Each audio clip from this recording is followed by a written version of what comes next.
It's the Green Rush Nation podcast. I just had the bluest dream that you've ever seen, and I can't believe that shit was green, cause it hit so clean, and my history is a mystery. I don't give a fuck, I just hit the tree on the 5th degree. We don't pit for free. If you don't got 5 shit, get up and leave. It's the Green Rush Nation podcast.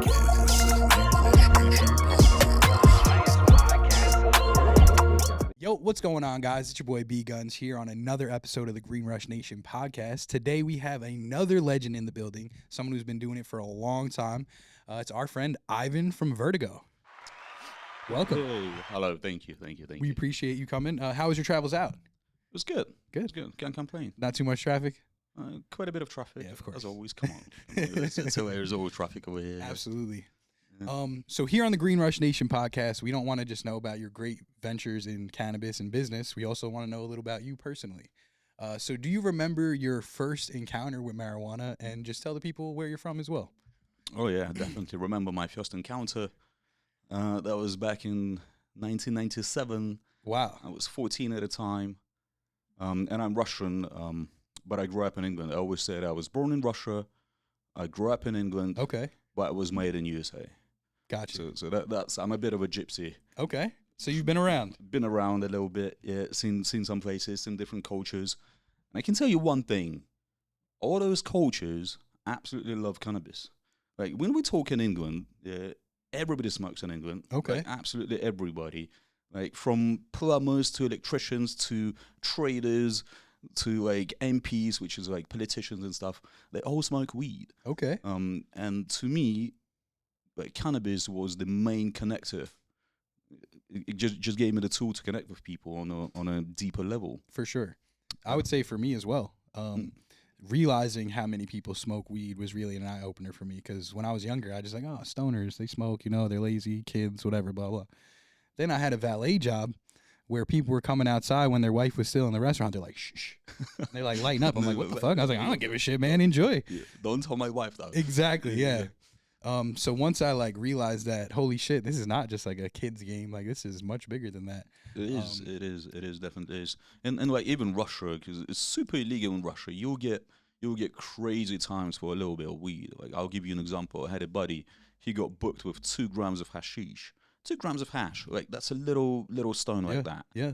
6 years. Fuck out of here. 6 years in fucking Karelia, bruv. Karelia is like minus 60 all year long on a labor camp chopping down woods, bruv. Jesus. Like, he served 4 years for 2 grams of hash.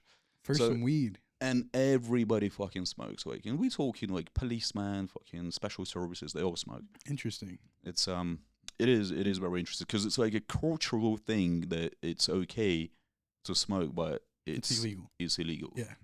And they don't test the cops and stuff there? Like, they don't drug test? They probably do, but then he probably takes his wife piss and gotcha. and gives it to them. Russia is super corrupt, and most of the trafficking that's going on with cannabis or any other drugs for that matter is being covered by the actual enforcements. Got you. By the police. By the police, Yeah. or by some special forces. Like, they'll, like, DA, for instance, they'll do a little investigation, a little, like, surveillance. They'll follow you about for a couple of months. They'll get all the data. They'll see how many people you're seeing, what you're selling, what approximately you make in a month.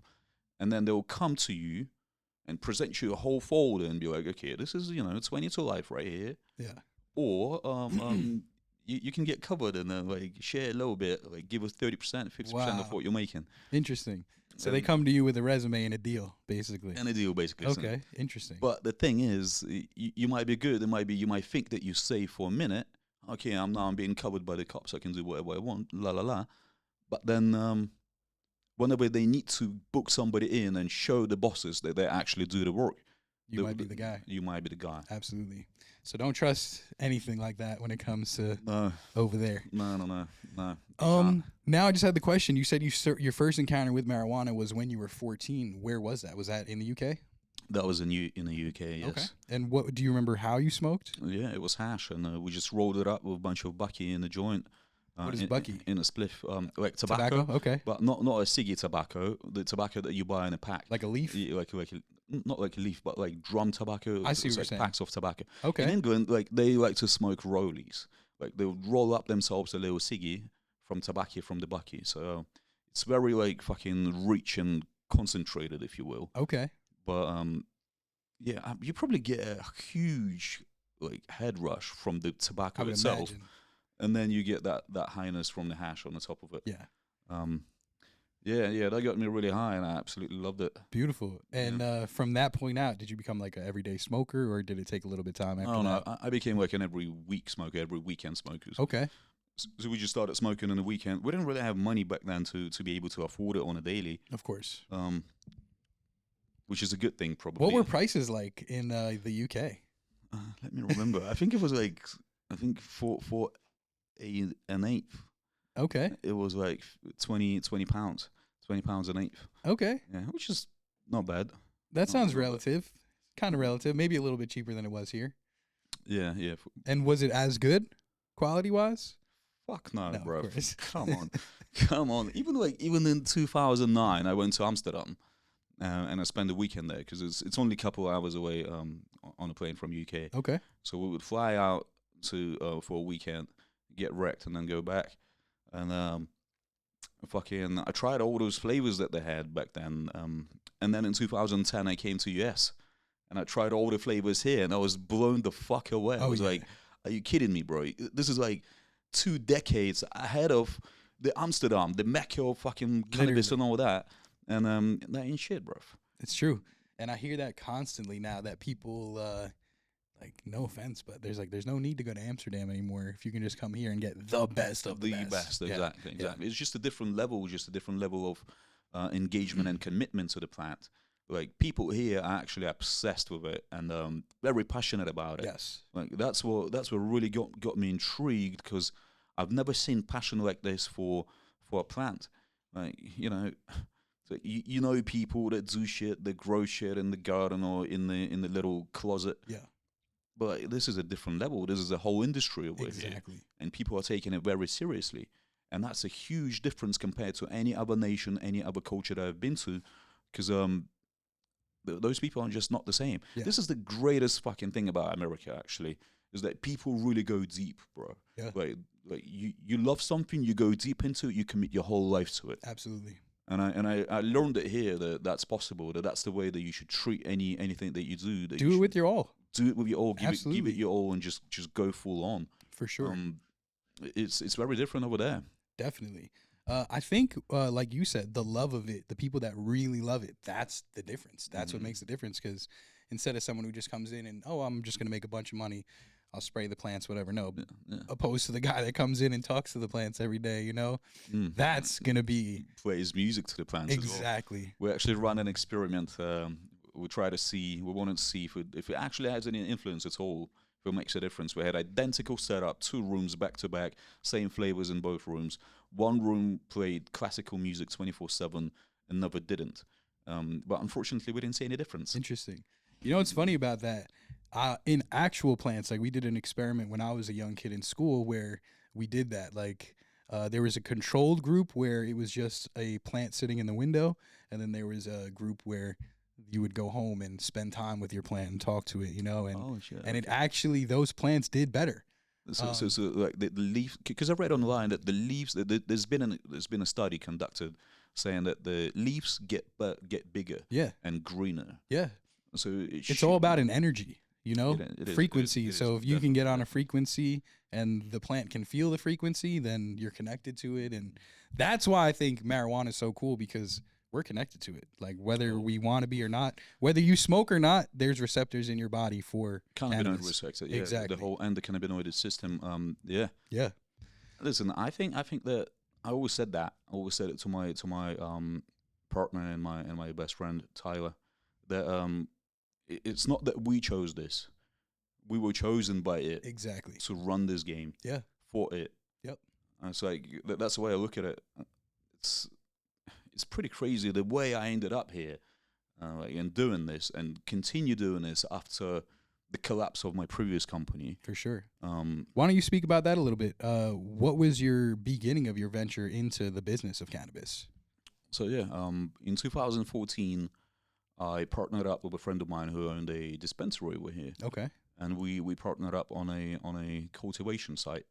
It was back then. It wasn't medical. Back then, it was the collective. Okay. Yeah, which is kind of medical Yeah. still.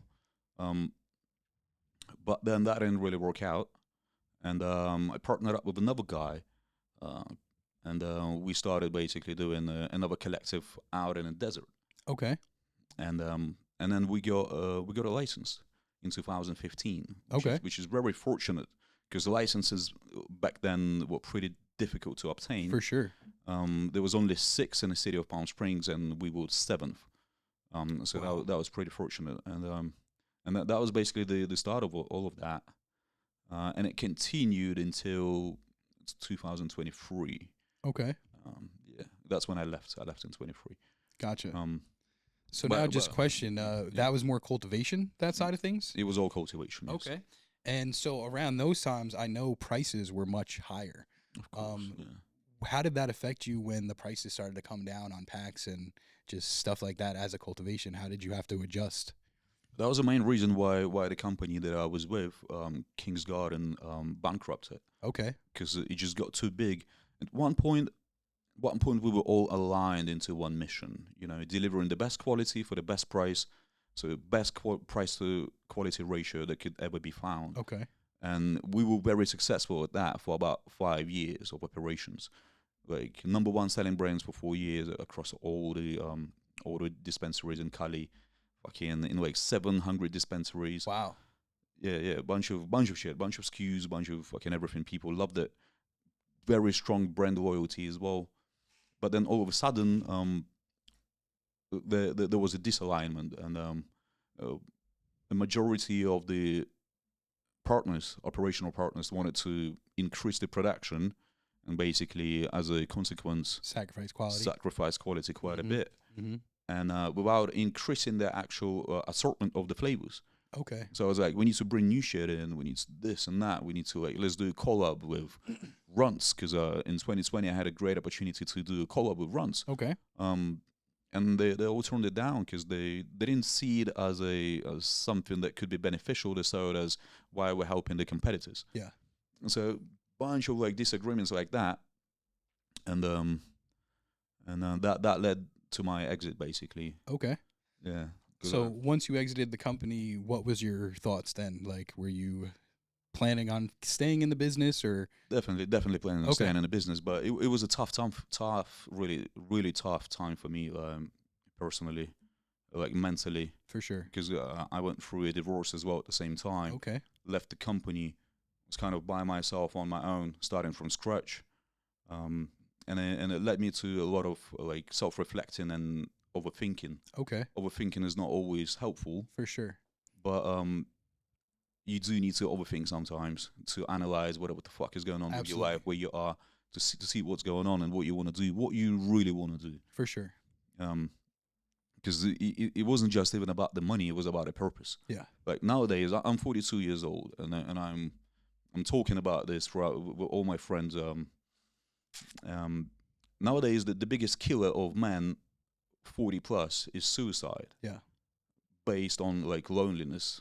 And when you're lonely, you don't have friends to talk to. You don't really have people to open up to, like openly. Yeah. Talk about shit, like what you're going through. And maybe you've got a job that you don't particularly like. And then you kind of feel like there's no purpose of life. Like, Yeah. the fuck am I here for? Yeah. If you got no family, you got no friends, you don't really have a job that you love. Yeah. Like, you're not passionate about shit. You just like You're just living. You just living. Yeah. You just like surviving. What the fuck for? And men just end their life because of that. Yeah. So at that point, I kind of had similar thinking going through. Like, what's the purpose What's of the myself? point? Yeah. What's the fucking point of this? But then, just like with anything else, you really have to make the sense on your own, and create the meaning for yourself. Absolutely. So I was like, okay, I'm gonna start a new company where we're all going to be about quality, not quantity, satisfying customer needs in terms of quality to price ratio, where you're not going to find better product for the same ticket. For sure. But good luck. Compare my weed to any other weed and see if it's better or not for the same ticket. Absolutely. So delivering the best for the lowest, that's the mission. So I basically talked to the A team of the previous company from King's Garden, and instead of taking them on board as employees, I took them on board as partners. Okay. So now everybody's in. We're not going to be slacking. This is not just like, oh, timey shit. Okay. Yeah. Clock's out. Clock's I'm out. out. I'm Yeah. out. No. Like, guys are putting in work. Like, they're there fucking 12 hours, 16 hours a day if needed to. Absolutely. Weekends or not, they're still there. Yeah. Because we all do it for ourselves. Absolutely. Yeah. And if there's one thing I learned, I'm glad that you mentioned that in life, if it's important to you, it's important. Who gives a fuck what anyone else thinks, you know? And that's where your purpose comes in. It's when you define, hey, I don't give a shit what anyone else thinks anymore. This is what I'm going to do because this is important to me. Yeah.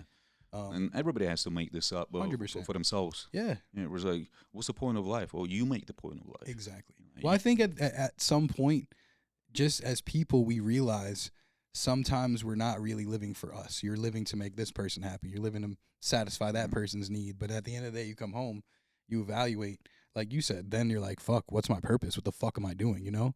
That's when you got to start really sitting down. Okay, what's important to me? Boom, I'm going to do shit that I love every day. Just because if you don't, you'll be in that position. For sure. You know? Right. Depression is a real thing. Very Depression real. is a real thing. And weed really kind of helps you with that. For sure. But if you're not making any moves, then it can drag you down even more. 100%. I don't suggest I'm fucked, turn to weed and hope that's going to fix all your problems. Absolutely not. No. Well, but it can get you an insight of what action needs to be taken. Exactly. Yeah. For me, the weed could be your spark for changing your mindset to where it needs to be. And now, oh shit, now I have a purpose. You know, now I wandered into that zone enough where you said the overthinking of, okay, now I finally know what's important to me and I can do it. Yeah. Yeah. I see that bunch of people just kind of just letting the flow take them wherever. Yeah. They're letting life happen to them. They're not taking life by the balls. Exactly. But like, what's the best way? So I was thinking about this. So what's the best way to actually gain control of your life? And I came up with discipline. That's why I started hitting the gym even harder than I ever did. And I started making a bunch of videos on my IG, getting people into the gym. Like, you better hit that fucking gym, bruv. That was my little saying. And I made a bunch of videos about that because that helped me out tremendously. Like, you wouldn't even know how much. Like, Absolutely. it kind of fucking, like, it put me on the right track.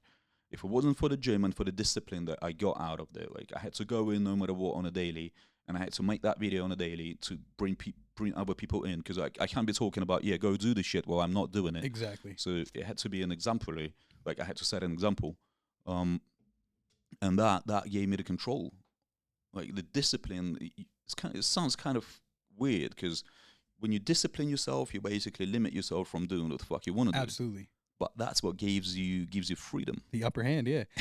In the beginning, it may seem like, oh, fuck, I'm sacrificing. But then in the end, when you realize, holy shit, all these decisions I made where I thought I was missing out is now putting me in the position that I'm in now, then you start to realize that was the blessing. You know, you could have chose to fuck off, but you chose to be disciplined and stay. And the biggest thing I could say, even going back to like when men are in this place and they think, oh shit, I have nowhere to turn. If you're like low confidence, the biggest thing I can say is the first thing you can do is start keeping promises to yourself. If you say you're going to do some shit, then you do it. Now you just reassured yourself, okay, I said I'm going to do it. I did it. Now I feel better. So the more you keep yourself accountable, that's confidence right there, you know, because now you're not going to know, oh shit, we got this plan and it's going to come and you're just going to let it go by. No, you're going to know that we have this plan. It's come up. We're going to do this shit, you know? So that's a huge thing. You want to build confidence, just be true to yourself, you know, make deals and follow them. And I understand it's not easy. It could be really hard. For sure. It could be very hard. Definitely. Because when everything seems like it's falling apart, like you don't feel any solid ground under you, it could be very difficult to put yourself together and make yourself do something that seems pointless. Absolutely. But that's why you just got to start with one thing. Even if it's you're in a place where you're not getting up and taking a walk. All right, today I'm going to get up and take a 10-minute walk. Or make your bed as soon as you wake up. Something. Little shit. Exactly. Then that'll lead to the trickle effect. Oh, well, that felt good. I got that shit done. Let me do this again. Yeah. So, but and then before you know it, you'll be living a life of fulfillment because you're not going to be doing shit that you're not. I don't have any interest in that. Why would I do that? You know? Yeah. Cool stuff. But I want to get back into the business side of things. So prices changed. Obviously, that caused that to happen with the old company. But now you're starting up the new company. You're building up the team. What was the beginning days of that look like? How did you get things off the ground for there? Pretty solid, to be honest, because everybody's super experienced, decades of experience. Beautiful. People knew exactly what needs to be done. People were not afraid of work. Putting in extra hours like it's nothing. Yeah. And starting from like day one, it just got pretty smooth. Then we got into kind of couple of hiccups by trying other nutrients lines. Okay. And trying to improve on the quality. But bro, it's like it's business. Like business side of things. In my way of looking at business, like I don't celebrate W's, and I don't get upset because of L's. Of course. It's just part of the thing. It's Yeah. part of the process. I love the process itself. I love doing what I'm doing. Like growing weed is fucking fantastic, bruv. Yeah. Like tell anyone, like, the fuck do you do? I grow weed. Yeah. They just put a smile on their Jealous, face. yeah, exactly. Like people are like, what? Yep, You're yep. growing weed? Yes, very serious business. You get me? Like, we grow weed over here. We're putting smiles on people's face. We bring happiness to people. Yeah. So taking L's and W's, I try to look at it as neutral as I could. Like, okay, we took an L over here. The whole harvest got fucked up because of this and that. All right, fuck it. Next time will be better. Let's see what we can improve on. For sure. And okay, this one was great harvest. 3 pounds a light. Fucking sold it for this much. All that, fantastic. Okay, let's see what we can do better. So, Has there been any standout times that there's been a loss that you've been like, oh shit, this one is pretty significant? yeah, bro. Like nowadays, especially with today's prices, like every Everything's loss is significant, yeah. pretty fucking significant. Like, For sure. Like you take an L, you feel it, bro. Absolutely. Like, you will definitely feel it. It's not like back in the day when packs were going for 3K and all that. That was okay. Nowadays, it's like every pound is like okay. Absolutely. Yeah. Yeah, And no, so it all counts. it all counts. And now at the point you are with the business, what does your day-to-day look like? Oh, bro, my phone doesn't stop. Uh-huh. That's my day to day. But it's like cultivation is always something. Always something. There's never a day, never a week, never a month where everything is nice and smooth. Every DQ is perfectly running. Yeah. Like the room temperatures and environmental controls are on a spot, like dialed up. No, bro. Everything always gets fucked. So not one day is the same. No. It's always some sort of trouble solving and problem solving Okay. on a daily basis. So what would be your advice knowing that to someone who's just getting into cultivating? Oh my God! If you're just getting into cultivating, you better partner up with somebody who's been around for a minute, Okay. because you're gonna learn and on your own mistakes, and that'll be painful. Oh yeah. Like you need to have a good like financial pillow just sitting there as a cushion if if shit goes down, because it will. Yeah. Like you absolutely will. You think you're running everything right? Well, welcome, mates. Hello. Yep. You think Fucking everything is A. nice? Fucking PM right there in that room because DQ went out. We had an issue just like a couple weeks ago where basically the whole power went out on a block for 2 days. They couldn't restore the power for 2 days, and we just harvested, and everything was just drying up in a dry room. Jeez. No DQs working. Plants are wet. Like everything just butt rotted and just rotted to the fucking core. That was a whole room, 55 lights that had to get thrown away. Horrible. That was painful. For sure. It was painful, and it wasn't our fault. And that batch was fire, bro. Absolutely. Like I was looking at this, I was like, oh my God, this one came out proper, and we cut out that flavor. We didn't like that flavor anymore. But that time was like a less run of that particular flavor that we cut out. Gotcha. It was fantastic, like beautiful. And I was like, fuck, bro. I caught Ty, and I'm like, bro, why are we cutting this out? This is fucking beautiful. Yeah. And he goes, yeah, always like that. On a less run, it just gives you this amazing quality. And then power goes out, and the whole fucking thing got ruined. So what do you do in that situation? We're taking it on the chin like a man. That's it. Yeah, roll up a fat one, smoke it, and just be like, all right. Fuck And it. don't overthink. Exactly, bro. Yep. Because you can get down into that hole by overthinking sure. and just like fucking trying to pull hair out of your head. If there's one thing I learned, if no one's dead, hurt, or dying, it could be fixed. So just don't fucking trip too much, because the more you trip, you're just wasting time now. Now you're wasting time, energy. yeah. There's no point. Yep. There's no point. I look at life pretty philosophical. Like my life journey has been pretty crazy. Like I was born in Soviet times, back when Soviet Union was still about, and Soviet Russia is a lot different from modern Russia. I would imagine. And I remember that time, and I actually liked it. Liked it quite a bit. But I grew up in a little village, fisherman's village, where like the population of that village was like 5,000 people. We didn't have no restrooms or toilets or a shower or a bath in our apartment. Luxuries. Yeah. Like none of that. It was one bathhouse once a week for the whole village to go wash themselves. But on a daily, you shit and piss in a bucket, and What then you an take the bucket experience. away, and then to get some clean water, you had to walk for like a mile and a half to a water place and bring that water back, and then you had to heat it up. So that was my life back then. So that really taught you from the beginning, like Like- shit's not always roses and peaches, you know? Fuck that. No, but then life took a different turn, and it took me to other places, and then I got to see other cultures, and I got to grow up in fucking England. Like, Yeah. hell. How was that? How was that experience? Oh, it was a life-changing experience. For sure. Yeah, absolutely life-changing. Like that changed my life for good. What was the biggest differences between like going from Russia to the UK? The humor, Humor. yeah. Because when I came in, all those mum jokes, like Russians don't take mum jokes lightly, bro. Like I had so many fights. Like I was Absolutely. fighting everybody because I couldn't really understand the fuck they saying, but I could hear that they said something about my mum. Yeah. So I would just jump on the guy and start and they were like, "What the fuck is wrong with you? Just joke back." Yep. You know, like where's your comeback? Yeah. And that taught me something, yeah. But So just cultural differences. cultural, yeah. Yeah. But I realized, bro, one thing: all people are the same. Yeah. We're all the same. We're all human beings. Yep. We're all the same species. Absolutely. So we can have different cultures, different humors, different like cuisines, but down like inside, down to the core, we're the same fucking 100%. people everywhere. Yeah. And that's beautiful because when you can talk to a human being like a human being, like you can connect with anyone. That's why I love weed. Oh, Because no matter where you're at, Yeah, if yeah. you don't know anybody, go outside and light a spliff. I'm sure you're gonna meet some people. for sure. You know. Yeah. Or if you're somewhere and you don't have shit, now you're looking for the guy who's smoking the spliff. You know. So I was like, oh, where'd you get that? Spliffs over here. Do people never smoke spliffs over here? Eh, I just called it a spliff because you're from the UK, but Yeah. not so much. I know some people that do, and they only smoke the tobacco and the weed. But I'm a weed guy. I like to taste the weed. I like all that. It's a different high as well. For sure. And So, me, I used to be a cigarette smoker, so that's why I don't like it as much because I quit. So I don't want to fucking now put it in my joint. That's gonna give me the nicotine rush that I was trying to get away from. How long has it been? It's been 5 years now. I used to be a pack a day smoker. Yeah, it used to be a pack and a half a day smoker. Yep. Yeah, yeah. But then I read a book called by Alan Carr, Easy Way to Stop Smoking. I've heard that helps. Yeah. I didn't read it.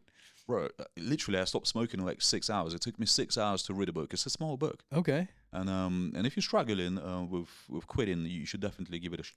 I heard the last line of the book was, "All right, go ahead, go smoke a cigarette or some shit." It's like basically from beginning it tells you continue smoking while you're still reading the book, right? Because by the middle of the book, you don't want to smoke no more. Okay.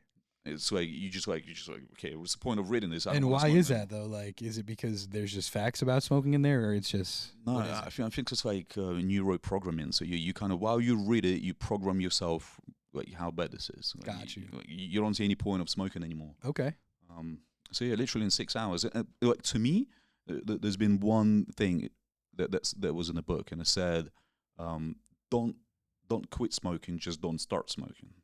So I was like, okay, all right, I'm just not gonna start. Exactly. So then I don't have to quit. Yeah.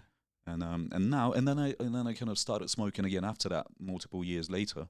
But then it was so much easier to quit because I already know that shit. I just don't start, and that's it. Absolutely. It's all about that rewiring, you know, like we were talking about before with the depression shit. Same shit when it comes to stuff like that. If you just tell yourself some different kind of thinking, that's Yeah, it. You'll yeah, one day to change your mindset, for sure. 30 days to change a habit, one day to just change how you think and start living differently. 30 days to change your habit, huh? Yeah. 28 days. Yeah, there's a few habits that I would like to kind of not change but integrate into my life. That too. 28 days take to make or break a habit. Yeah, I hate running, but I kind of feel like I need to. And hey, if that's something you do, you start doing it, do it for 28 days. By the 28th day, you're just going to be doing it. It's going to be a habit, you know? And I learned that when I was younger. Anything, if you make your bed every day, you do it for 28 days. By the 29th day, you're just going to get up and make your bed because now you're in the habit of making your bed. Mm-hmm. Yeah, Cool shit. But that's why, like, the community of it, like you said, everyone in Russia smokes. It's kind of on the down low, but I'm sure if you go to a party, someone's got the weed. Everyone was, yo, what up? Let me get some weed. Same shit as over here. Yeah. It's pretty much the same everywhere. Weed is international.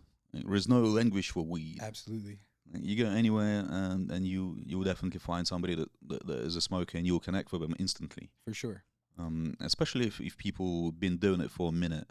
Like if it's not just like a teenager, like a youngster smoking it, but like actually like a grown-ass man smoking weed, that's a straight up connection right there. Straight up. Lately, I've been trying to cut down on smoking weed because like smoking an ounce a day is not exactly healthy. Definitely not. And then your productivity kind of goes down as well. And so I gave myself a rule. Like that was a habit that I kind of integrated into my life. Okay. It was basically only smoke before I work out, and that was my it. That was my fucking smoking. That's it. I'm not gonna smoke anymore after that. Okay. And it was very hard. For sure. At the beginning, because I would have amazing workout, like great muscle mind connection when you're in the gym, when you're pulling weights and you're pushing weights and you feel your muscle fibers like filling up with blood. Yeah. It's fantastic.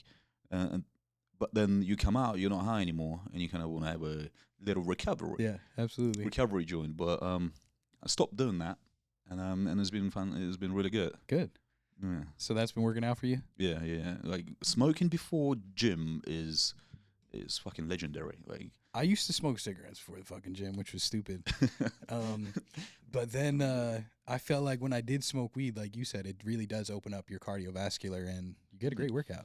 Yeah, amazing mind muscle connection. Like the way you feel your body is as if it's an avatar, which it basically is. Yeah. Yeah. You feel your body as what it is. It's an avatar that you can improve. For sure. It's like, wow, and it gives you this fucking huge rush of adrenaline. Okay, what if I do this? Yeah. And then you're trying to push for PR. Yeah, like I was never really into the gym for a long time. Yeah. And quite recently I got in it, and I love seeing the benefits of gym and weed combined. Do you think it helps like your mental? Definitely, yeah. Okay. Yeah. It helps your mental. It helps your endurance. Like it just puts you in a different state, like sure. where you can go longer, you can go harder, and the way you feel your body is different as well. So you kind of it gives you that new sensation. Absolutely. And now, obviously, I'm sure that helps you because these days are long days when we work in this industry. Where do you see your business and yourself, say 5-10 years down the line? Oh, bro, I don't look that far. Okay. I really don't. And I'm not against of planning. I say if you don't plan, then you plan to fail. Of course. However, you don't know what's going to happen tomorrow. Absolutely. You know what I mean? It's like we have a plan of keep doing this until we die. Okay. That's the plan basically. We're gonna improve on Vertigo in every aspect, every sense of what we can do. We're gonna do it to the max. This is not a corporate structure. We don't have any investors. We don't have no fucking board of directors. Yep. There is no one to answer to or talk to or give any presentations to. This is us. For sure. So we're going to continue doing this for as long as we can. But am I planning on like exiting in fucking 10 years' time? Fuck no, I don't even think about that. Absolutely. I think about what's going on today because that's my day right now, and that's all I have. That's all I have. Yeah. Like, well, all we have is now. Like tomorrow is not promised. Yesterday was an illusion. Yep. Like all you got is right now. So your day is all you have, and you better fucking focus on that rather than focusing on what we're gonna do in a couple of months' time. We're focusing on what we can do today. For sure. And that's been my motto for quite some time. I don't like to look into the future because every time I did. It always like got to shit. You get me, like for sure. Fucking, I had all these plans for King's Garden back in the day. That's gonna become like Jack Daniels of cannabis. You know, it was so good, so fantastic, such a great brand loyalty. People writing every day, 100K followers. People just like giving you great feedback. You love that. You feed off that, and then you build all these plans in your head, and then what? Market changes, people got greedy, went for quantity rather than quality. For sure. And the whole shit fucking bankrupts it. Yeah. So, nah, I don't. So now you just go with the flow? I go day by day. That's my life. And now everything's cultivation. You're pure cultivation, or do you have any brands you're working on? Well, the brand is Vertigo. And, Okay. And yeah, it's just cultivation. Just And are you guys like in stores or not obviously yet. people source? Not yet. Not Okay. yet, yeah. Okay. What are your plans? Since you say not yet, what are your plans to be in stores? Right now the retail is not going through the best time. For sure. Yeah, but we are planning on by September. Okay. So by September we'll be in stores. Yeah, we'll do a launch. And it's going to be called Vertigo. Vertigo. Yeah. Beautiful, beautiful. And you're going to go just flower at first. Just flour at first, and then donuts. Okay. Yeah. I do love myself a nice donut. Oh, bro. Uh-huh. Come on, it's the best. So I'm actually judging a competition right now, the Farmers Cup, and there's a pre-roll category. There's a bunch of fucking hash holes. So I've been having a Those are the wonderful time. best. They Those are the best. Like, was it Fidel that came out with that thing? I think he was the He was creator, the yeah, creator, for sure. the first, bruv, he changed it all. Like he changed it all for good. Who would have thought? Who would have thought? I'm gonna just put this in the middle. I did it. I've been doing it. Like we've been doing it with hash. We've been doing it with rosin. Like we have been doing it on a small scale. Yeah. It wasn't that fucking professionally rolled where you got the actual full on like hole inside yes. bubbling up. Yep. None of that. But bro, we've put hash the and wax shit. in, We yeah, put of wax course. in the middle, rolled it up, and it was lovely. But the way he fucking did it, well, like It's an experience. Oh, bro, it's Yeah. fucking lovely. Like the way he's smoking it is, you know what I love the most out of all the hash holes. I think it's called Zamoza by LA Family Farms. Okay. Shout out to these guys, bruv. Come on, killing it on that flavor. Fucking A, that tastes beautiful. You can't have enough of it. Like I can smoke 10 of those on a row, like Yeah. on a go, just one after another. What has been like one of your favorite innovations in the cannabis industry? Definitely donuts. The bro. hash holes? Yeah, Hell the yeah. hash hole. Yeah, Absolutely. Fuck yeah. Definitely. Yeah, for sure. It's cool shit, man. And then I learned too, there's etiquette when it comes to hash holes too. You're not supposed to ash them. Did you know that? No, I yeah, didn't know apparently that. because it keeps the structure more. And so by the time you get to the end, you're actually like pulling through all the ash, and it's like I don't fucking know. I just learned this. So what does it do? Like cools down the cherry so it doesn't burn us hot, or what? I couldn't And tell it you maintains the exactly. flavor? I think it just like maintains the structure of it. So instead of I have no fucking clue. You're not man. supposed to ash it. Yeah. Like, come Yeah. on, bro. This is what I learned. Ashing it. But I learned something every day, you know? Yeah, that's cool. Believe it or not, I'm kind of new to the industry. I only started getting into the industry like 9 months ago. Oh, shit. I've always been a stoner and a pothead, and I've always been Mhm. curious about it. But like you said earlier in the podcast, I didn't realize people were dedicating their lives to this shit. Being in New York where it was illegal, I saw people sell weed, but I thought that was it. You know, they probably have another job and they sell weed on the side. These people, like you said, night and day, bro. It was Yeah, weed, yeah, cannabis, cultivation. That's their life. Yeah. When I first saw that, I was blown away by it. And I just didn't know it existed. I didn't know people were that deep into it. You know? it's crazy. And it's only here though. Like Only in Cali. Literally. Yeah. Because in New York, it's still not. Like now, even the quality is not up to par just because like people are new. They're brand new. They're just learning. Like you said, you're going to have a lot of expensive lessons. Yeah, for sure. So now they're actually getting smart and they're bringing people from California that know what the fuck they're doing, teaching the people there in New York. So they're getting somewhere, you know? You know, that teaching part is not easy as well. For sure. Because you can consult someone, you can give them the formula, you know, but then it's still going to come out different. It's true. So it's really a learning experience that you got to go through yourself. Absolutely. Like, something has to happen here. Something has to shift in your mind for you to actually get involved in it fully. And when that happens, that's when you start seeing results. Absolutely. Yeah. It's true. And that goes for anything. Like me, it didn't take it until I actually quit everything else and started doing podcasting and music full time for me to make headway, you know? Yeah. Because the more you're trying to do something on the side, it'll always just be on the side. But it's hard. You were fortunate enough to be able to do that. Thankfully. Yeah. Absolutely. It wasn't easy by any means, but I kind of just decided one day, and thankfully it was the pandemic. I owned a business back in the day, back in New York. It was a dog sitting, dog walking, dog waste removal business. When they made me close that, I had just a lot of time to overthink. So then that's when I also, same shit. What the fuck am I doing? Okay, this is cool. This business could probably make me some money in my life. But when I come home at the end of the day, what the fuck am I doing? Am I happy? I come home, I smoke weed, you know? So like, then that's when it clicked. I was like, all right, I got to just be in California. Because the opportunity out there, plus I can get weed delivered to my door, no problem. Like, this is where I have to be. No, it's beautiful, bro. It's Yeah. beautiful. You see, like I always say, I always say that every crisis brings you something. Like in Russia, we've got a saying: "There's no bad without good." So whenever a crisis happens, something good is going to follow on top of that. So that crisis kind of happened for a reason. Yeah. You don't see it at the moment. You're griffing and all that, but then around the corner, there's some benefits. Absolutely. So it's beautiful that you made that choice and you actually like came through. Thank you. It was it was a blessing for sure, and it didn't take till years later for me to really reflect and look back like, holy shit, that was a big decision, you know. And at the time, I was kind of just like, fuck it, you know. I don't have a wife, I don't have kids. What the fuck am I doing? Let me go. And it was just a chance I took, you know, not knowing what the fuck could happen. And 4 years later, here we are. I don't think, like you said, I don't think I'll ever move back to New York. Who knows? Are you happy now? Happy? Yeah, absolutely. Yeah, I live the dream. I mean, I get to interview people in the industry on a weekly basis. I get to go to these events now, and I've always been this guy. You know, I've always been the pothead, and I've always tried to share the love. Everyone knows me from back in the day. I've always been the guy, like, you don't even got to give me 5. Like, if you're with me, we're smoking. That's it.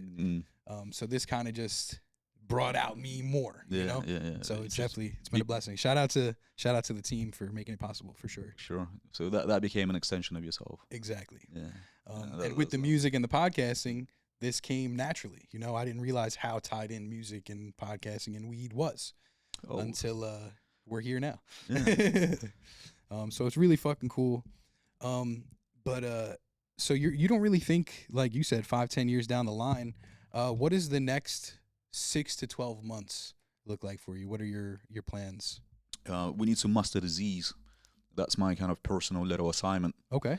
I need to master those Z's. We've got phenomenal phenotypes of Skittles. You guys do a lot of phenos? Yeah. Okay. It's a bunch. We're like constantly bringing in new flavors, constantly testing things out, partnered up with a bunch of breeders, getting new genetics sent to us on a monthly, on a weekly, like so many new phenos that needs to be tested out. But those Z's, that's my personal little thing. Like, for sure. I need to. It's not easy, bro. Those are a son of a bitch. It's not fucking easy. Like, we've been growing for a decade plus. Like, we know this shit. But like when it comes to Z, we don't know nothing, bro. Like, that plant is different. It's so finicky. Yep. It needs more veg time, less flowering time. It's not your usual. Yeah. That's why the price on that is still up there. Still way up there, but like good luck growing good Z's. Absolutely. Like, fucking A, that's not easy. That's a masterful skill. For sure. If you know how to like deal with that plant, with that particular flavor, you're the fucking man in my book. You get me? Like, hats off to you, mad respect, like mad thing if you can do this. Very few people can. We're not there yet, I'm being honest. But that's my personal assignment. So get the Z where it needs to be. Get the Z where it needs to be, so I can be smoking it myself and be proud of it. Absolutely. You get me? There's nothing that gives you more satisfaction than smoke my own shit and be like, fucking hey, this is good, bruv. This is fucking fantastic. Hell yeah. You know, that sensation, I'm fully satisfied when I say that and when I experience that. That's what gives me the buzz. I cannot say the same thing about Z's that we grow yet. Okay. We've done a whole bunch of runs. It's always something, as always, in cultivation. Yep. And it was never it, because I'm very picky with the Z. I still remember that batch from 2022, that kamikaze batch from John Doe on a Hollywood. Shout out to Ryan from Doja. Fucking that batch of Z, bruh, fucking I still remember it. It's been 3 years ago. That's how you know it was significant. It was bonkers. Like, that shit was so good. Good, man. Yeah, so I'm trying. Shout out to them. You're trying to get there. Yeah, I'm trying to get to that point, to that level. Yeah, that makes sense. If I can get closer, now I've got the set. Like, I've got a mark where I need to get to. If I can get close enough to that, I'll be happy. Beautiful. Yeah, beautiful. Has there been any other like challenging strains that you've seen other than Z that's been like really just not consistent in growing? You see, candy became challenging at the beginning because everybody wanted candy to be colorful, but it's when you stress it out a bit too much, it gives you these preemies, the premature seeds, and then nobody wanted them. For sure. But they still wanted color. So you give them Z's without premature seeds, candies without premature seeds, and it doesn't have enough color, so people are like, nah. Yeah. And then you give them shit with color, people are like, nah, because it's got smoking. preemies. Yeah. So finding that balance and tuning to the candy, that was a bit of a challenge lately. But we got to it. Okay. Yeah. So now knocked it everything's down. pretty much where you need it to be? Now it's all the same. It's very consistent. Like, consistency is the hardest part in cultivation. For sure. Like, anybody can have an amazing run. Yeah, that run came out perfect. That batch is beautiful. Yeah. What's the next one is going to look like? Is it going to look the same? Yeah. Yeah. And if it does, then you're the fucking man. Absolutely. And if it doesn't, then You're not the fucking man. Not yet. And if it's like roller coaster up and down all the time, then you better get to it. So it's fucking flattened out. And it takes time, dedication, and a lot of energy. For sure. Yeah, because cultivation is not easy. It's farming by the end of the day. Yeah. You're working with a live plant where any factor can influence the outcome. It's true. Yeah, It's very true. Like you said, the power goes out. Now you're the fucked. power goes out. The DQ went out. So all of your environmentals, if something goes off, it's going to reflect on your quality. Absolutely. Well, shit, man. I think we're getting to that time mark, but I learned a ton today. If there's anything else that you would like people that are tuning into Vertigo to know, what would it be? Listen, Vertigo is basically an extension of myself and my team. Okay. We're good people. We believe in karma. We believe in energy. We're all energetical beings. So we all about good vibes and loving what we're doing and continue doing what we love. So if you vibe into that, then tune into to Vertigo. Try our stuff out. The stuff is really good. Bunch of different flavors, not just candies. And give us a try, and then compare it to the stuff that you smoking for the same ticket, and see if that makes any difference. Absolutely. And how'd you come up with the name? I actually did acid, and I went on a walk. Okay. And then I fucking climbed on the top of a hill and started meditating there. And you got vertigo? And I opened my eyes, and I got Vertigo, and I was like, that's it. That's the fucking brand name right there. Fucking A. If that doesn't, that's not how a brand comes up, I don't know how it does. Listen, I'm just being honest. That's how it is. Yeah. I love it. I love it. Well, is there anywhere they can find you on social media? Do you have a website? Sure. Social media, go_Vertigo. Check us out. My social media is Russian_Englishman. You can find the link to Vertigo there as well. Beautiful. Give us a shout out. Cheers. Well, it's been a pleasure to talk to you today. We appreciate your time, your energy, your expertise. And this has been an episode of the Green Rush Nation podcast. We appreciate you. Thank you for having me. Of course. Thank you, bro. So on that note, tell your mother, your brother, your sister, tell everybody. I think everyone should sit down and listen to some crazy stories we got. We got people from all over the world that come in and sit down on this podcast. So we appreciate you. Thank you. Thank you for having me. We'll see you next time. Cheers. I just had the bluest dream that you've ever seen, and I can't believe that shit was green, cause it hit so clean, and my history is a mystery. I don't give a fuck, I just hit the tree on a 5th degree. We don't pit for free. If you don't got 5 shit, get up and leave.